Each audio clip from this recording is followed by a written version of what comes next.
सटतिला एकादशी व्रत कथा। सटतिला एकादशी व्रत कथा के अनुसार प्राचीन काल में एक ब्राह्मणी रहती थी। वह सदैव व्रत और पूजन करती थी। यद्यपि वह अत्यंत धर्मपरायण थी, लेकिन कभी पूजन में दान नहीं करती थी।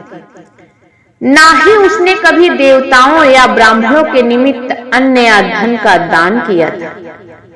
उसके कठोर व्रत और पूजन से भगवान विष्णु प्रसन्न थे, लेकिन उन्होंने सोचा कि ब्राह्मणी ने व्रत और पूजन से शरीर शुद्ध कर लिया है, इसलिए इसे वैकुंठ लोक तो मिल ही जाएगा, परंतु इसने कभी भी अन्न का दान नहीं किया है, तो वैकुंठ लोक में इसके भोजन का क्या होगा।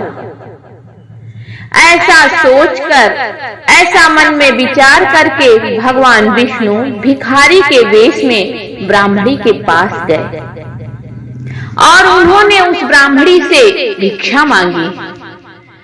ब्राह्मणी ने भिक्षा में उन्हें एक मिट्टी का ढेला दे दिया।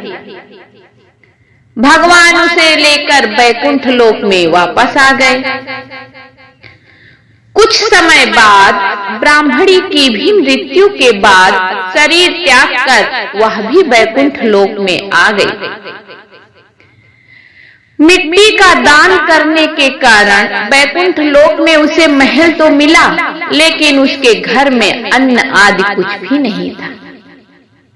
यह सब देखकर ब्राह्मणी चकित थी।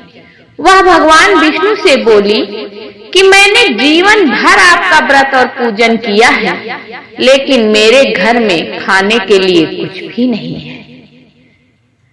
भगवान ने उसकी समस्या सुनकर कहा कि तुम वैकुंठ लोक की देवियों से मिलकर सटतिला एकादशी का व्रत करो। उसके व्रत को सुनो, उसके दान का महात्म्य सुनो, उसका पालन करो, तब तुम्हारी सारी भूल और गलतियां क्षमा हो जाएंगी और तुम्हारी मनोकामनाएं पूरी हो जाएंगी। विष्णु भगवान के कहे अनुसार उस ब्राह्मणी ने देवियों से सटतिला एकादशी के व्रत का महात्म्य सुना और इस बार व्रत करने के साथ तिल का दान भी किया। मान्यता है कि सटतिला एकादशी के दिन व्यक्ति जितने तिल का दान करता है, उतने 1000 वर्ष तक वैकुंठ लोक में सुख पूर्वक रहता है। बोलिए विष्णु भगवान की जय।